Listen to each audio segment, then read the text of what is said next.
Hey Matt, how are you? Good. How's it going, man? It's good. It's good to see you. The what I want to ask, what I saw you in that PSA you did with Coach Nurse, and you've lived overseas for a couple of years now. But I'm wondering if you've ever tried to vote from overseas before, or was it not relevant? I'm guessing 2016 you were probably in Iowa, I think. Yeah. Why did you jump on board with that? What struck you as a kind of being an important message to get out there? Yeah. I mean, I was, like you said, I was still in college in 2016, but obviously right now, just with everything going on in our country, I think it's very important that everyone's voice is heard. And that's one way for us Americans living outside of the States to vote and make our voice heard. The Typically, as Nick was saying, when he was a young guy, kind of living different places, it was something that he could not. It wasn't always top of mind, I guess. How involved have you been politically? You're pretty young, but how involved have you ever been in the political process? Do you find yourself getting more involved or more engaged the last year or so? Yeah. I mean, to be honest, I haven't been super involved politically in the past. Like you said, I am fairly young still. But at the same time, I think it's very important. So, yeah, I would say in the last year or so, I've tried to take that upon myself to educate myself more in that field, and that's going to be an ongoing process for me, just because obviously it is important, and that's what I said at the beginning. That's how I can make my voice heard, and hopefully, with the platform I have, the platform basketball has given me, use my voice to help others make their voices heard as well. Thanks. I'll just squeeze one quick one in here too. This actually has to do with basketball. Pascal Siakam is a playmaker. You probably haven't shared the court a lot with him, and certainly in crunch time. But as a shooter, have you kind of noticed him make some strides in terms of his ability to find guys off his drives and locate shooters and kind of distribute the ball when he does get attention? Have you noticed that just even watching it? Yeah, I mean, it's hard for me to answer some of these questions that everyone asks about Pascal, just because this is my first year here, and Mm-hmm. I mean, he's been great for us all season. I haven't seen him. I didn't see him as a rookie. I didn't see him in college, so I didn't see his development necessarily. But like I said, he's been unbelievable for us all season. I think he's continuing to grow. He works at his game every single day, always working on his craft. And whether that be, his ball handling, his playmaking ability, obviously he can score the basketball at all three levels, getting to the rim, mid-range, getting fouled, and shooting the ball from three extremely well this year too. Myself as a shooter, I just do what I can to find open spaces, give him an outlet when he does drive. And at the same time, a lot of times my guy's going to hug me at the three-point line because they don't want to help, and it gives him more space to operate. Appreciate it. Thank you, Matt. Yep, no problem. Next, we're going to go to Josh Lewenberg from TSN. Hey, Matt, how you doing? What's up, Josh? Good. Not much, man. You've gone through, I guess, two NBA camps now, the regular one at the beginning of the season and then this strange one now. How much different, blocking out all the other stuff from a basketball standpoint, how much different or similar has this one been from the one you went through in the fall? How's your conditioning level a week in compared to where it was a week in the fall? I think it's a lot different because in the fall, we were preparing to, go to Japan, and you're preparing for a regular season. Right now, obviously, we have the 8, regular season kind of tune-up games, but we're preparing for a playoff push. So it's a lot different in that aspect. It's also different because in the fall, I was coming to camp straight from Phoenix, where I had been working out for a long time and had access to a gym. Obviously, during this hiatus, a lot of us haven't had access to that, gyms and whatnot over a 3-4 month span since March, since the league shut down. But I've been doing everything I can. I try to use the hiatus more so as an off season for me. Obviously, my role has been up and down this season, not playing huge minutes. So I didn't necessarily need too much time off for my body. So I did what I could.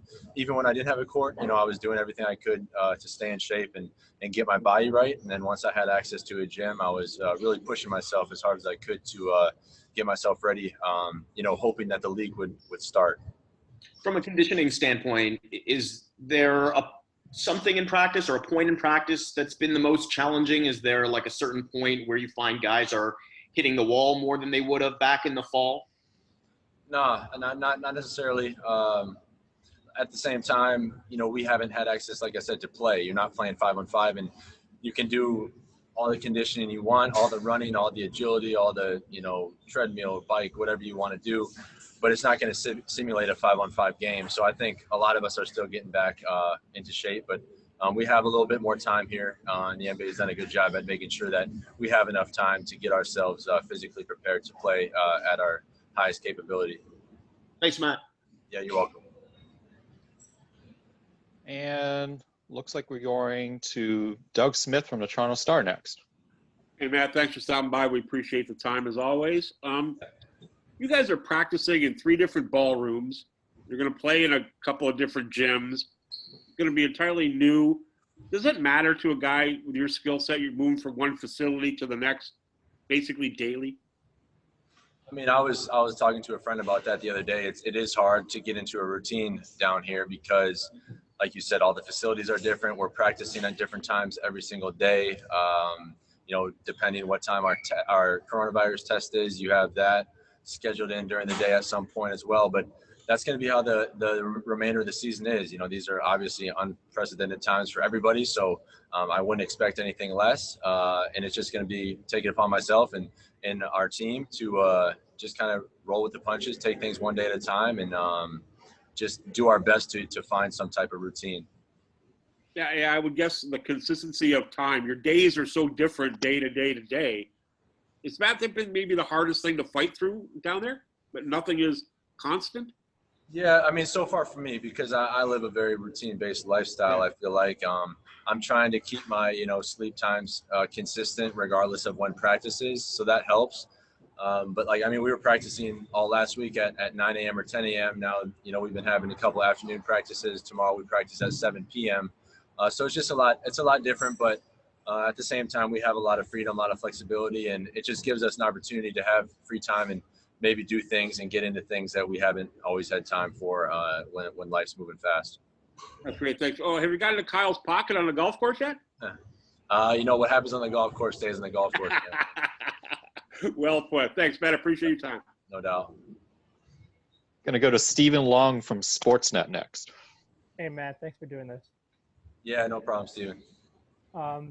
So you mentioned how you've had a bit of an up and down year. So I just wanted to know, like how would you assess this kind of rookie season for yourself here in the NBA? Because as you mentioned, it's been kind of a whirlwind for you. Yeah, definitely unexpected. Didn't expect my first year to get, take a 3-4 month hiatus during the middle of it. But, looking back on it so far, I've been happy with how things have gone. Obviously, very happy to be a part of a great team and have a lot of success. I've been happy with my development individually, and I've just continued to do what I can to always stay ready and be ready for when my number is called. And you mentioned how you kind of treated this hiatus as almost like a mini off season for you. So what during camp, what opportunity have you seen? Does this give you an opportunity to kind of get a larger role in the rotation that you think to kind of to fight for a greater spot? I mean, I'm not sure about that. That's not a question that I could answer. I just have to do everything I can to stay ready. Like I said, when my numbers call, always be ready. I'll control what I can control, and I'll make sure that I'm ready to go when my number is called. Thanks a lot, Matt. Yep. All right, and we got time for one more from Aaron Rose from SI.com. Hey, Matt, thanks for doing this. One of the things I think I've heard from other people is just for shooters, playing with different backdrops and the depth behind the net can be different, and you have to adjust to that. Is that something that is true for you? Do you feel like that could be an issue playing on so many different guards? No, I don't really think about stuff like that, man. At the end of the day, the basket's still 10 feet. The 3-point line is still the same distance, and that's all that matters.